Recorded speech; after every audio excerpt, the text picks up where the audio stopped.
Hello,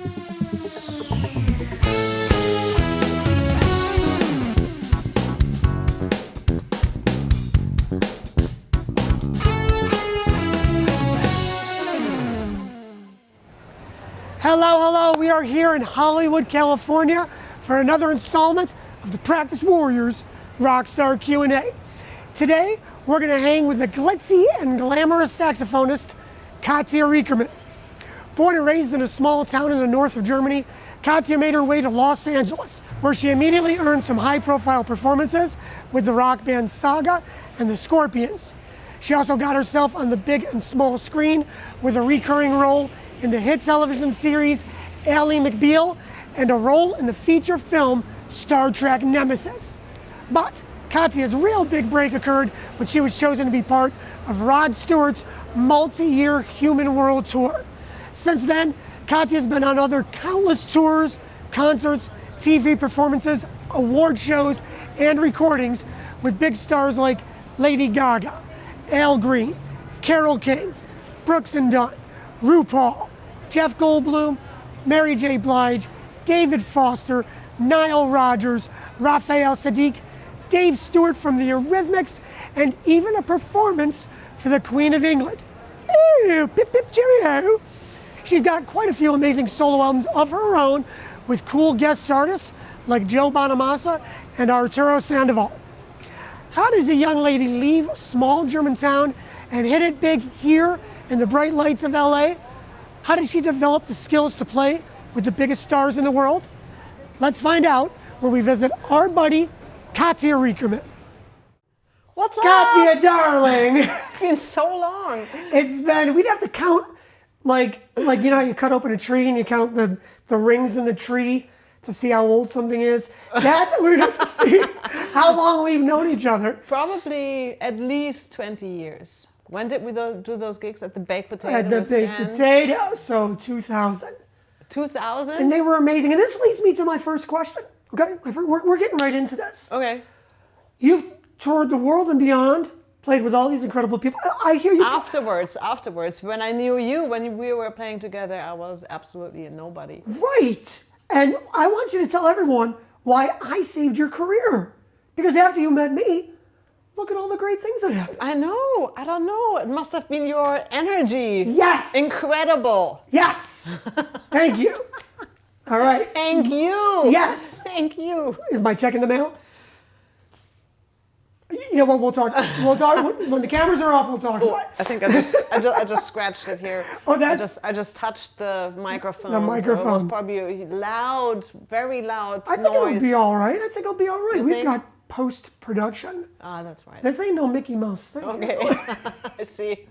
So I'm interested. You know, like, how did you get started and inspired to play music in the first place? I think maybe you have a musical family, but how did you decide to get started playing music, and why the sax?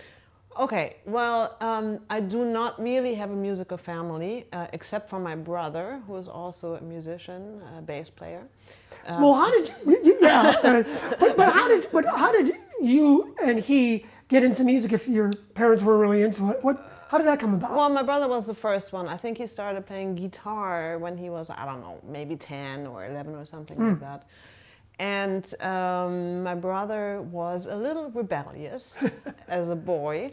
So my parents thought that, you know, if you play that rock music or whatever, you get rebellious. So they didn't want me to become a musician when I said that I wanted to play the saxophone or anything else when I was a teenager. So they said no. That's why I didn't start playing until I was 21. No kidding. Yeah, I never touched an instrument before that. Were you still in Germany when? Oh yeah, for sure. Wow. Yeah. What drew you to the sax? What about the saxophone that made you like? Well, I'm kind of old, so talking about Old soul. Old soul. Growing up, in the 70s. Sure. There was a lot of saxophone in every kind of music. Absolutely. Wild Cherry and a lot of great funk bands. And, everywhere. That's why, like Earth, Wind and Fire, Tower of Power. Sure. Al Jarreau, who actually, you know, David Sanborn played with, and David Sanborn was the one that really inspired me to play because he was everywhere. Yeah. He played on everybody's records, on like Steely Dan, you know, like everything. And he was in the first Saturday Night Live band, which was a big program in the States. So I mean, yeah. So yeah, and then I think that was my first concert I went to. Big concert, I think I was like maybe 16 or 17, and I saw Al Jarreau, and David Sanborn played with him. Wow. And I was like, oh my God, I want to do that so badly. But, you know, at the time I was really doing other things. I was dancing classical ballet, I was doing horseback riding, and I didn't think I had a musical talent. I didn't, because I never tried it, but it always mesmerized me. So anyway, and all these years passed by, and I finished school, and I went to see a friend of mine who lived in the States, my first trip to the United States. He was a bass player, and he studied in San Jose. I was 19 at the time, and he played in a band with a female saxophone player. Her name was Diana Tucker. I remember that. And I was like, oh my God, that's really what I want to do. So I went back home. Actually, I was 20 when I was there. And I went back home and I bought my first saxophone for my 21st birthday. How did you, I mean, that is so incredible. I never knew that. You know, I just figured you started like everyone else, either like as a little kid or maybe as a teenager, inspired by the music that's been going on around you. How was it starting so late? First of all, I think that's going to inspire a lot of people watching these videos to go, oh, I can do that, or you know, never too late. It's never too late, is it? Too late. So, what did you feel? Did you feel it was too late, or you didn't care because you're like, I love this and I just want to do it? That's exactly what I felt like. Everybody thought I was crazy because from the moment I picked up the saxophone, I knew that was what I wanted to do for the rest of my life, and I couldn't play anything. I didn't know any of the scales. I didn't know anything. So, but I started taking lessons, like private lessons immediately, and I practiced every day. So if you decide to do something like that, you gotta really practice. You have to practice every day. Let's talk about that for a moment. So, what did you do to get your skills? Like when you started practicing and you got a practicing ritual each day, what were the things you focused on? Well, that was the things that my teachers told me to do, which was, you know, as a saxophone player, immediately you have to, or, you know, everybody always thinks you got to play jazz. So I did what everybody else was doing, you know, like learning Charlie Parker solos, even though that wasn't really where my heart was. Sure. But that's how you kind of like start to learn. That's what the teachers tell you to do. With Charlie Parker's solos. Charlie Parker's, I mean, Should you know, we maybe start with something a little bit? No, of course. I mean, at first you learn all the scales, you know, and stuff like that. And then you have to learn, like, you know, all the typical jazz tunes. But that's what people did, or that's what the teachers taught me to. Did you have any pushback with that in your own mind? Like, I don't really want to do this. I want to do funk and R&B. Yeah, did you trust your instructor? How did that? Well, I'm glad I did all that, and because it was really good for techniques, because it's very fast bebop. You know, I'm not a bebop player at all. You know, I realized soon that, you know, I'm good at like memorizing the solos and playing the solos, but myself to play a great solo over a bebop tune, forget about it. You know, I'm not the person. That's not me, definitely not. Sure. So later on, I realized that, and I started to focus on what I really wanted to do, which was more like soulful playing, you know. And if you listen to my playing and also to my songs, to my compositions, I always focus on melody, you know, very much into that, and tone. How did you develop your melodic sense? I think a lot of people they think soloing means fast.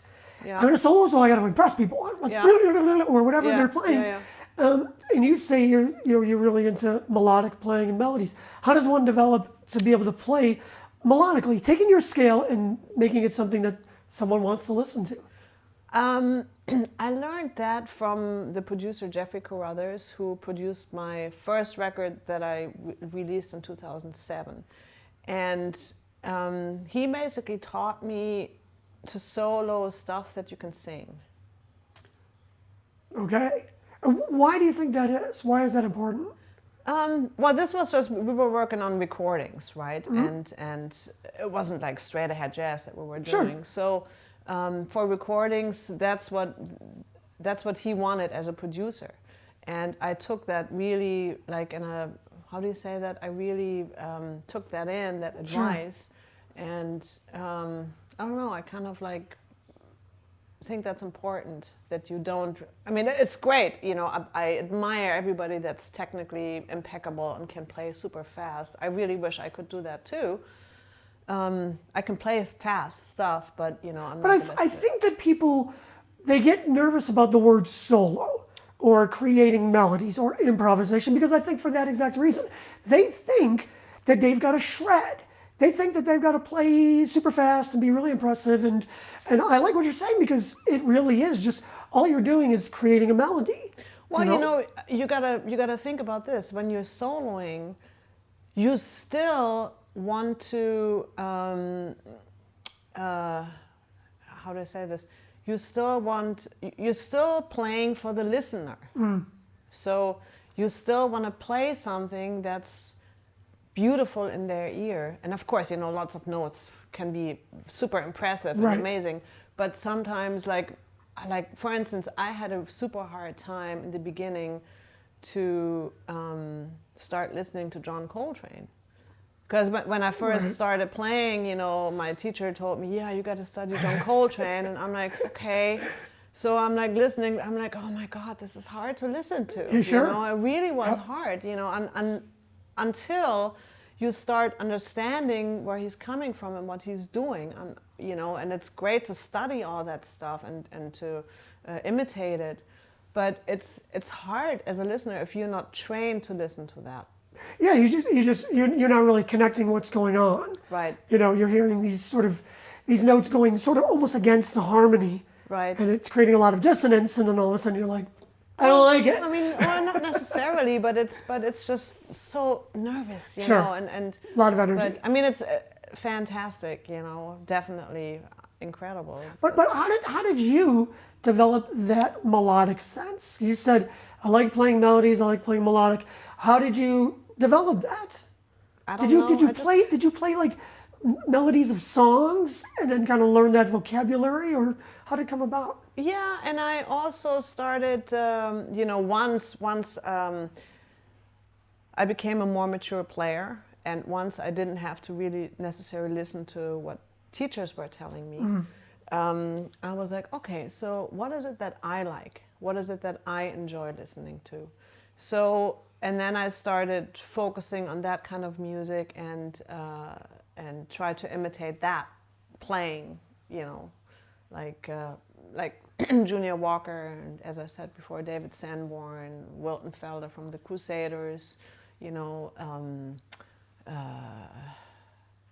that old school 70s inspired music. That's more what touched my heart, and that's more melodic in general. It's interesting, because if you had stuck to what your teacher was trying to get you to do, it's quite possible you may have quit, because maybe that music wasn't, like you said, coming from your heart. Right. You almost had to find the thing that inspired you and got you excited about playing, and then follow that. Right. And sort of almost emulate and model yourself after those players. Yeah.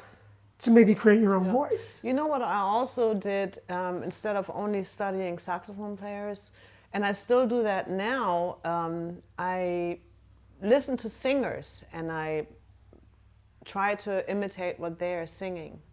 So I started like downloading all these karaoke tracks of songs that everybody knows, that we all grew up with. And in order to learn them, I never wrote them down or read them. I listened to exactly what the singers are singing, and then I imitated on the saxophone. So when I play to the track, it sounds like actually it's the singer, but it's the saxophone. Obviously, when you do that, you have to memorize the notes. You know, you got to be playing the right pitches. But what other things did you do what did you listen for to be able to emulate a singer? What do you mean? What do I listen? Well, did you listen, were there certain lengths of notes that people would play and maybe certain vibrato they would put into their voice? Did you also get into? No, that's kind of hard to imitate on the sax, I think. Okay. You know, I mean, of course, length of notes, yes, but if he's doing like a certain vibrato, I mean, I guess I could do that too, but I never really paid that much attention to that. What did you focus on?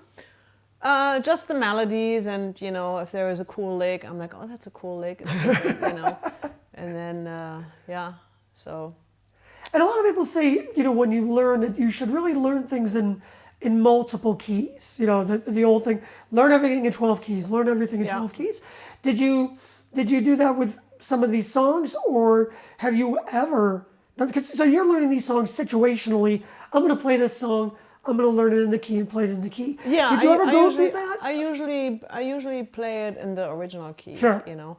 Of course, you know, when you do gigs around town or whatever, you know, there's always a singer that wants a song like a half step down, or you know, that always happens, which is challenging for a saxophone player. I know for a guitar player it's easy, or a bass player it's super easy. One place. but it's a huge difference for a saxophone player to play a song in C instead of C sharp, because it's a completely different fingering. Yeah. Completely, so it's not that easy, and I'm not that kind of person that knows how to do that, like Sure. there. There is amazing musicians that know how to do that, but you know, I'm not trained that way.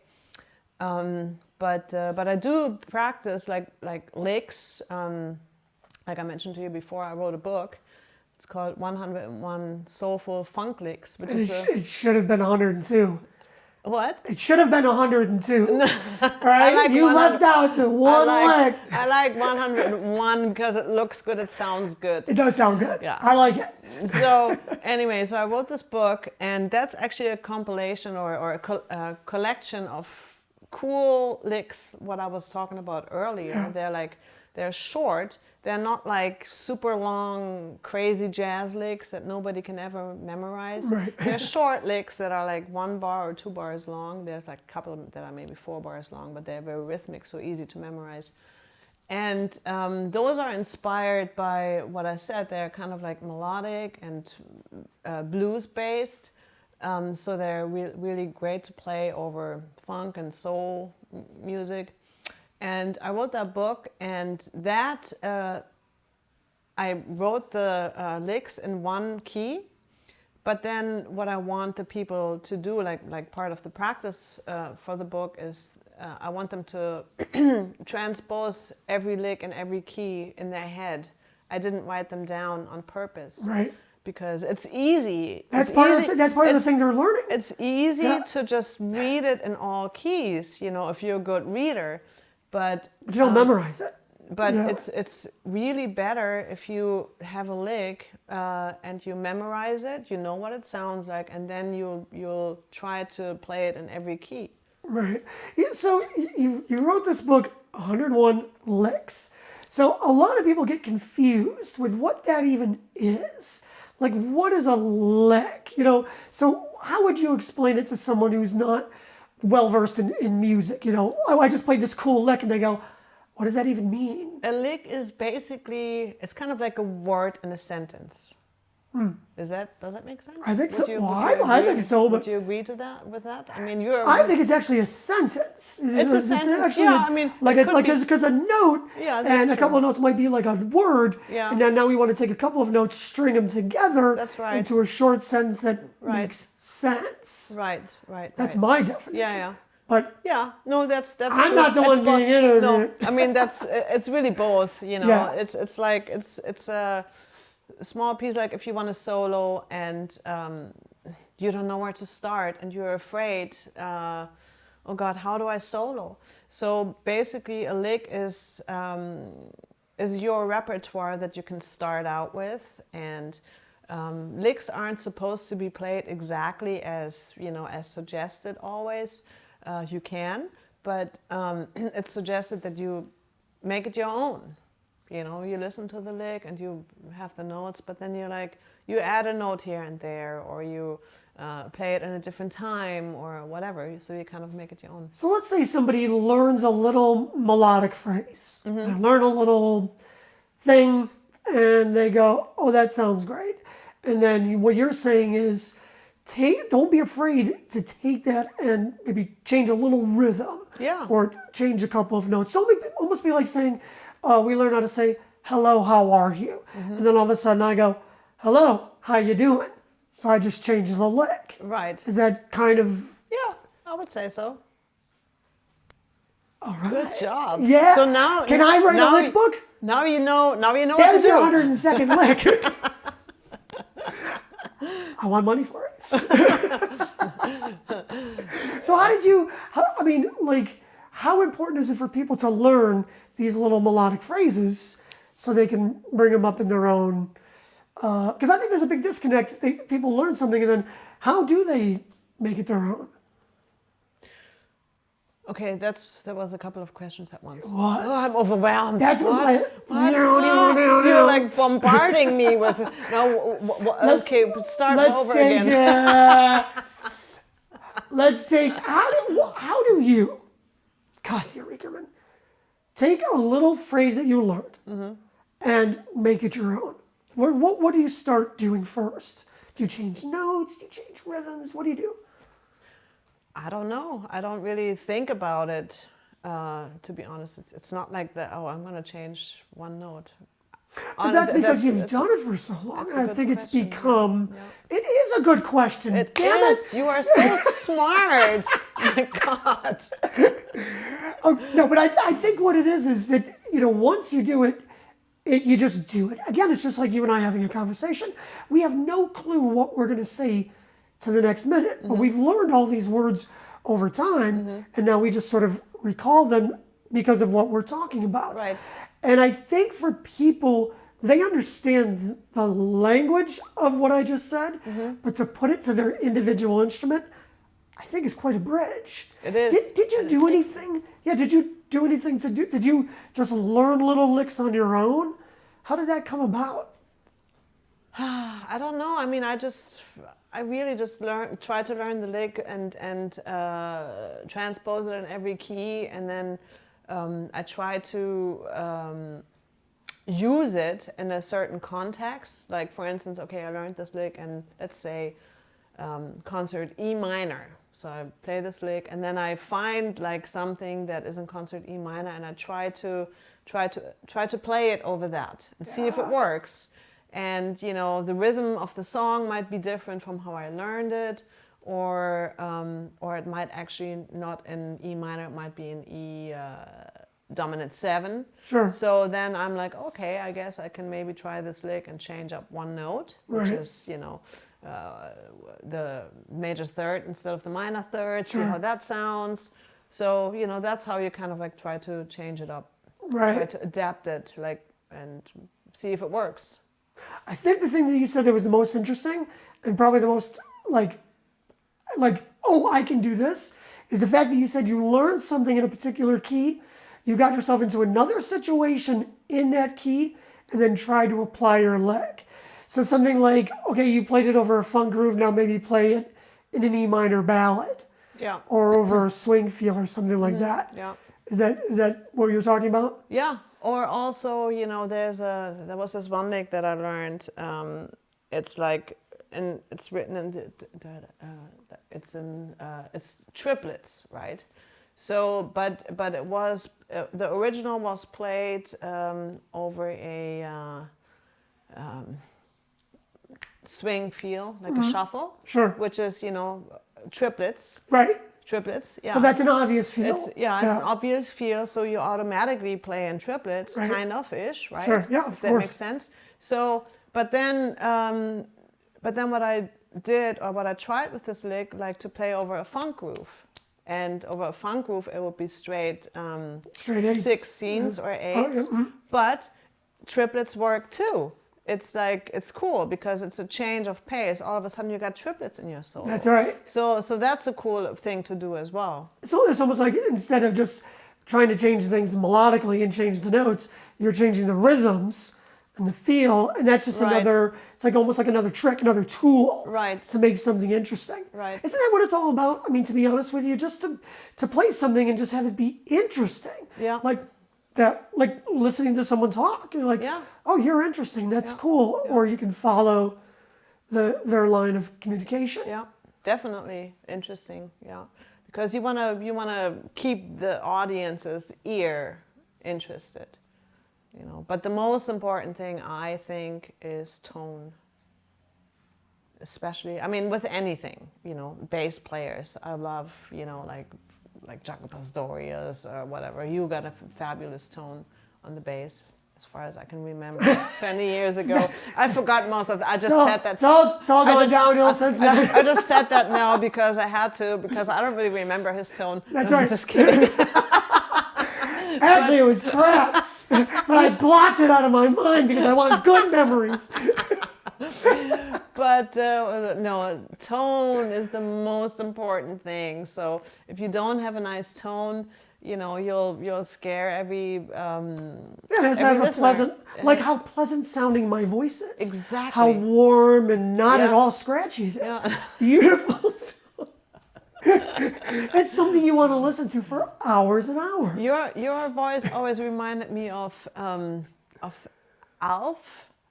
That hurts my feelings. Do you remember Alf? But Yeah, I like don't the know, alien, but- alien puppet. Yeah, but I watched it in Germany, so I don't know. So I don't know what The German voiceover. I don't know what the original voice sounded He like. sounded like Barry White. Okay, I don't know. I've never seen it in here. Nor have I. So, but the German voiceover had your voice. I am full on going to look that up. Yeah, I'm going to look that up. yeah. And if it doesn't sound great, we are no longer friends. It's not my fault. Cutting you. All right, let's go back to tone. So it means so many different things to so many different instruments. How does one know if you're playing with good tone? How did you know? How does anyone know? Unless maybe you have someone tell you Yeah. your tone sucks. That's And then how do you develop it? yeah. See, there's more multiple questions. That's I know, but that's a really good question. I have a good example that I want to talk about real quickly. I only know that I have a good tone because people tell me I do, and I like my tone too. Yeah, but you've recorded it and you've heard it back. Yeah, yeah. Have you heard it develop? Have you heard it change over the years? Yeah, a little bit. You know, depending on what kind of music I listen to and who do I try to sound like. You know, that's important because when you practice, you have something in your head and you want to sound like somebody in particular. Sure. So you're trying to imitate a sound, and that's how you do that. So when you transcribe a solo from somebody, you also got to focus on what does it sound like? You know, I want to try to sound like that. I really don't know how you do that. I'm not that person that can explain that to Sure. you. But so here's one thing. I haven't taken saxophone lessons in so long, and I really should. But about 10 years ago, I went to one of the most amazing like jazz saxophone players in town. I don't want to name any names right now. Amazing player, and you know, I had always been complimented about my tone, like you got a great tone, blah blah. So anyway, so I went to this teacher, and because I wanted to focus on more jazz improvisation, like I wanted to up my game in that, you know, like. So, and it was really like a technical thing that I wanted to learn from him, but he took me apart. He was like, your embouchure is horrible. You need to completely change your embouchure. You know, it's like not right what you're doing. And I'm like, well, but it works for me. You know, I might not do it correctly, but it works for me and people love my tone. So I really don't want to change it. Right. So What do you think it was about it that he didn't like? I mean, was it not suited for that particular style? I think I don't really know. I don't really remember. So I was bummed out, and he kind of insisted on me working on that, and I was like, yeah. So I never went back. Oh, that's terrible. Well, you know what, Lo? I think that's a great lesson because, like you said, it works for me. This is what you want to do. And music is so varied. There are so many things you can do, so many ways you can sound, so many things that you can play, that I think that it's really important for someone to go, this is my path. This is what I want to do, and this is what I want to sound like. And I think that was actually probably pretty cool that you were like, okay, well, that's not what I want to do. Because what I have, I really enjoy. Yeah. So nice job for sticking up for yourself there. You talked about practicing earlier. I want to circle back to you, 21 years old, getting started. How often did you practice? You were adamant. You were like, you must practice every single day. Why is every single day? I like that. well, you started it. That was the most German thing you've done yet. You're like, we're pop pop. Why is it important for people to practice every day? It just is. I mean, you can't just say that. That's what parents say.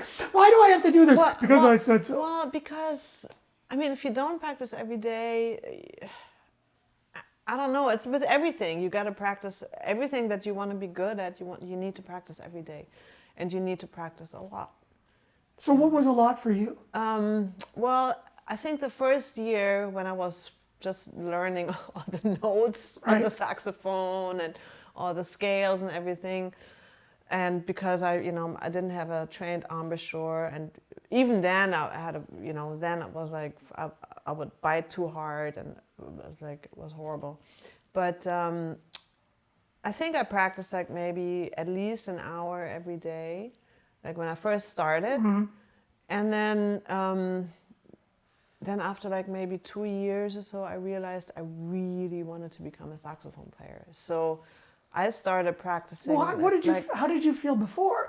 Were you just did it because it was something you loved? Yeah. You worked on it for a few years. You were starting to get good, and you're like, was it that you wanted to get to another level? Of course, yeah. I mean, still after like 2 years, you still suck.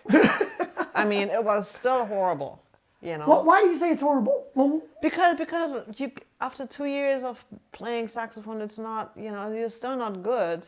You can't be. Right. I mean, that would be weird. Right. So that makes sense. So, but I was like, I really want to do this. I want to try to do this. So I started practicing like, I think 4 to 8 hours every day for a couple of years. Wow. How did you maintain the drive to do that? I didn't need to. I was just so inspired, and when I want something, I really want to try to get it. So sure. I'm very German that way. So yeah. And I did. Was it the drive of sounding like how you hope to sound, or was it being driven to make a career? Yes. Sort of both? Yes. Yes, definitely. I wanted to become a saxophone player. And everybody thought I was insane. Yeah. Everybody thought I was crazy. Why?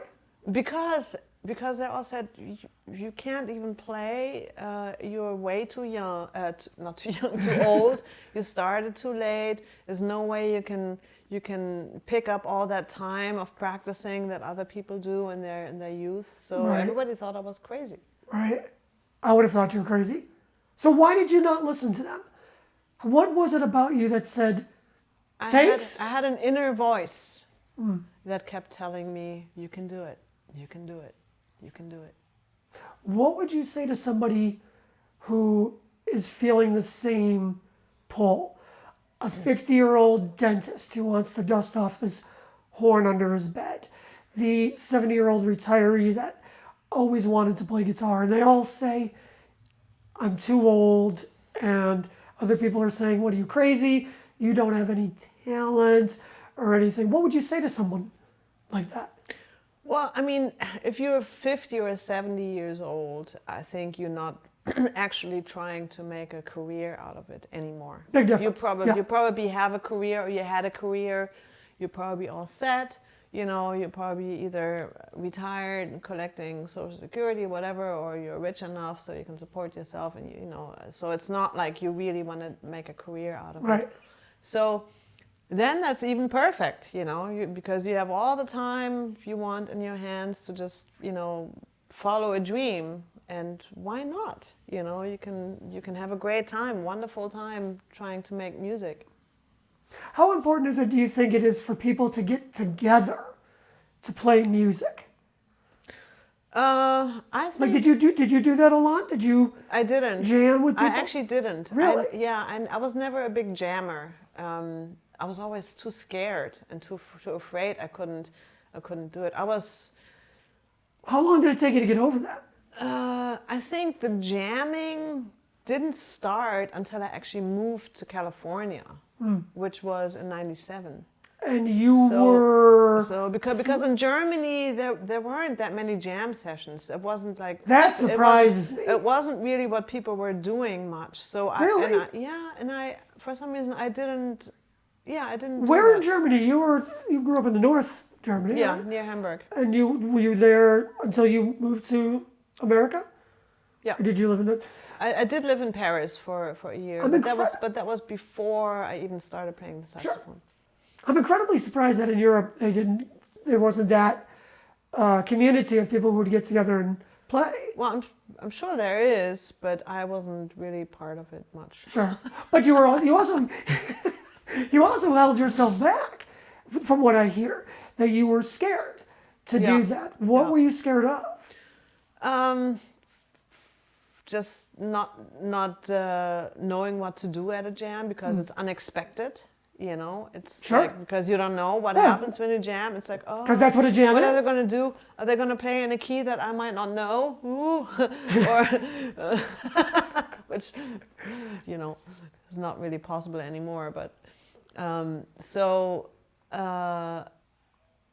then when I moved here in '97, I had to network. So I had to go out and meet people because you don't get anywhere by just sitting in your house and practicing all the time. You have to get out. So that's when I started going to jam sessions, or even just I would just basically go out every night, take my saxophone, find a restaurant or a club where people would be playing, and would introduce myself and say, "Hey, can I sit in with you guys?"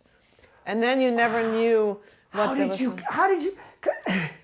How do you go from being I'm too scared to jam to walking into a place knowing nobody and having the guts to go, can I sit in? I just had to change my whole, attitude. And at that time I felt really like confident about my playing because I had been practicing a lot. Oh, okay. And I when I first moved here, I didn't do nothing else but practice during the day. Sure. So I would practice hours every day, and then go out at night and see if I could sit in with people. And I also had started to work on a repertoire of songs, which is something I didn't in Germany because I didn't have to.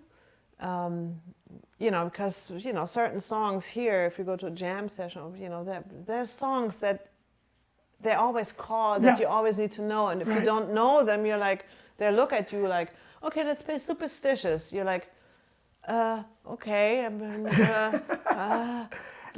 I've heard it, but I've never played it. So that's it. You're done. So you better kind of like get familiar with the songs that always get called. Sure.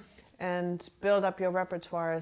And don't really get out a real book or something. It's like, okay, can I get out a real book and look at the notes? What? Yeah, that's rough. So you don't want to do that. So. How did you do after your first jam session? I mean, there you are. You got your saxophone, and did you feel confident? Was it a train wreck? How did it go? No, it was actually really good.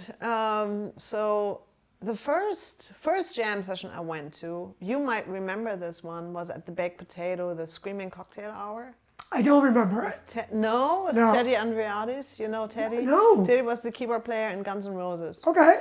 And gosh, I never even heard of it. And he had a regular thing at the Baked Potato. I think it was every Tuesday. Mm-hmm. And that was a jam session where, everybody used to show up. Everybody, wow. all the Guns N' Roses guys, the, Toto guys, like everybody with a name, used to show up. It was kind of like a rock, blues, rock jam. Sure. Very cool. But hardcore, Right. And so that was when I didn't even live here yet. I was just visiting in the summer of '97. And so I just walked up there and I said, "Can I sit in?" And so I played, and they were at first they were like, "Well, let's see what you can bring," and then they were like, "Oh, great, yeah, you can come back anytime." So that was one of the reasons why I moved here. Why I ended up moving here.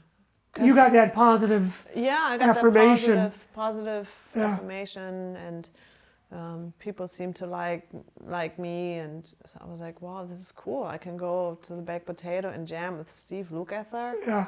What am I doing? I think he's got a cot in the back where he sleeps. What am I doing in Germany? Right. So you had the opportunity to come out. Yeah. Did you get any? I mean, it's a drag because of the way things are. But did you get any pushback being an attractive woman coming in and playing sax? Did people not take you seriously because of that? Did you get an attitude about it? Yeah, I remember a couple of times. I remember when I first walked up to Jeff Goldblum. Jeff is also a musician. Of course, you played with him with Rick Masalem, I believe. Yeah, and so when I first walked up to him and I introduced myself, this was I think in '98 or '99. He kind of, he is a great guy. I love him. But he kind of looked down on me and he was like, I was like, I don't know. Go talk to my manager and ask him. I was like, okay. So I walked up to his manager who was standing there, who then became one of my best friends. Now, is this to just jam with him or to be part of his group? Just to jam with him. Okay. Just because they always had a regular thing like every week, right? Yeah. That was every Monday. That was every Monday. Where was that? That was, that changed changed locations, but at first it was at a place called Lucky 7, which was on Vine. Right.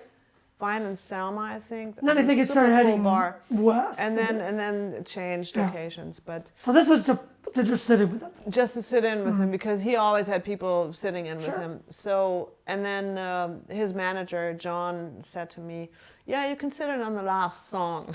Nice. I'm like, okay. So I picked the song. I picked Mercy Mercy, easy song to play. And so they were like, "Oh, great, you can come back anytime." So then... So you had the goods. So then I had I had a schedule. Every Monday I would go to sit in with Jeff Goldblum. Mm-hmm. And it was great because it was a great community. Like there were a bunch of other people that always used to come and we would always hang. I would meet all these musicians. Right. It was great. So that went on for a couple of years. Every Tuesday I would go to the Baked Potato to sit in with Teddy and those guys. And then there would usually be other places like Dre's. Do you remember Dre's, which is now Koi? They used to have a band. I think his name was Leroy Ball. Was the bass player? His name. He had a band, so I used to go there and sit in. I don't know. That might have been Wednesdays or Thursdays. Sure. But there was like at least 4 times a week I would go out and do that kind of stuff. How did that help your playing? How did being in those jam situations, these unknowns, did you get more comfortable being uncomfortable? Did you get more comfortable talking to people? And I started not to be afraid because I had to. If you get thrown into a situation that you don't know, you have to learn to trust that you can do it, even though you're like, oh, it's unknown, I don't know the song. So you just slowly work on developing that self-esteem, which is very important. I would think it's very challenging. And also, don't be afraid to mess up. Who cares? You mess up. It happens. But don't beat yourself up over it. It's part of the process. Right. What does your practicing look like today? Very chaotic. Not today, of course, because today you're going back to Germany. But very chaotic. Very chaotic. How come? I wish I had a better practice routine. Sure. But there was a phase where I was focusing on working on my repertoire, like building like these cover songs. So So I did that for a while. Then you get bored with that. Then I had a phase where I was like, all right, I better start writing again. So I started writing again, which I released like 3 tracks that I wrote, and I had Great tracks, I've heard them. And you haven't? I have. Oh, you have. Yeah. So thank you. Like. And this was like the first time that I actually wrote and produced something on my own, because I always thought I need a co-producer and somebody that helps me, but this is the first time doing it all on my own. But you know, so anyway, so there's always a little part where like a time where I just focus on that. Then then I have a couple of weeks where I'm like, oh, I think I'm going to transcribe a new solo because I'm bored with practicing stuff. So then I transcribe a solo. I love Cannonball Adderley, so I so I started, you know, transcribing a whole new solo of his. That took some time. Then I learned a couple of other solos. You know, basically, if I want to improve, I work on other people's solos to get inspired. Sure. And if there is a lick I like, and particularly, I learn it, memorize it, and I transpose it in all the keys. Right. And then also, I've been working on my own book that I wrote. You know, like what's it called again? 101 Soulful Funk Licks. Soulful Funk Licks. Yeah, so I've been working on I actually still work on my own book all the time, because there's a lot of licks, 101. Should be too. That, you know, that I play in every key, but you know, if you don't repeat it, you know, right. if you do something like that, you know, sometimes you actually have to practice. Sometimes I just do. I'm like, okay, let me work on that key and make sure I still know it in every key. Right. You know. So yeah, you probably had to practice a lot just to write the book, to get those licks together, to know exactly, you know, what notes to do. And did you transcribe it all yourself too, figuring out all the rhythms and all that? Yeah. It's a lot of work. Yeah. Yeah. Well, the licks are short, so quite short. Well, I think what's really cool, what you mentioned, is that you practice something, you work on something for a while, you lose a little bit of interest, and instead of just stopping practicing, move on you to switch something. topics. Yeah, I moved on to something different. Yeah. And I find, I know this is probably not the best way to practice, but that's just how I practice. I think it works because when you walk away from something for a while, you know, and then you come back to it, you realize, oh, it's still there, you know. If you've done it enough, I suppose. Yeah. Yeah. How do you know that it's going to be there? How do you know when you're like, I've got it, I can move on? Or is it just a feeling? I don't think you know. Or are you just bored? No, I mean, if you know it, if it floats nicely, then you know, oh, I got it, I think, but move on. What if your instrument doesn't do this? What if it does this? What if it does this? Does it still work? Same thing. Yeah, and you know those licks I wrote, you can play them on every instrument. Well, that's a cool thing to talk about too, because I think when people go, oh, I want to play sax, I'm going to learn sax licks.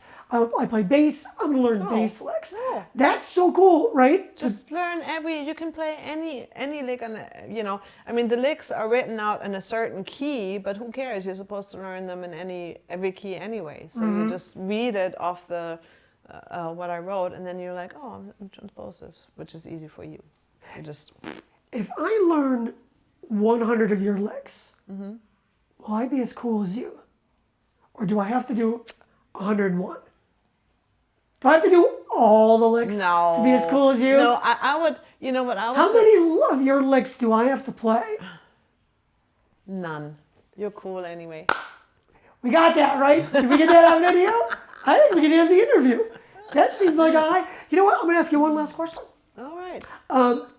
For people out there watching this and want to be inspired, maybe they don't have... You know, they're worried about how they sound or how it's all going to go. Do you have any words of inspiration to inspire someone to improve on their instrument? Yeah, you know, I mean, if it pleases you, if this is something that really makes you happy, who cares? You know, just have fun, because music is supposed to be there to please you. And you know, I mean, to me, music has been very important because during difficult times, I always had some friend to go to, even if I was like alone, you know. And I'm single. I'm not dating anybody at the moment. So, you know, sometimes it gets lonely, you know. Sure. But I always have a friend to go to. So look at music as your friend. You know, it's something that comforts you, because it gives you something to do, and it always helps me with that. You know, so when sometimes people get depressed. I'm depressed, so I can pick up my saxophone and work on something. Then I'll feel better. It's kind of like the friend that's always there. Yeah. 3 a.m. Yeah, for sure. It's beautiful. Yeah. Katja, this has been amazing. Thank you so much for hanging out with me today. Thank you. Hanging out with the Practice Warriors. So good to see you. It is good to see me. You look exactly like 20 years ago. A little less hair. I don't see that. That's good because I've always had this hairline. I don't notice that. So you look great. Thank you, my dear. Thanks for sitting down with us. Of course.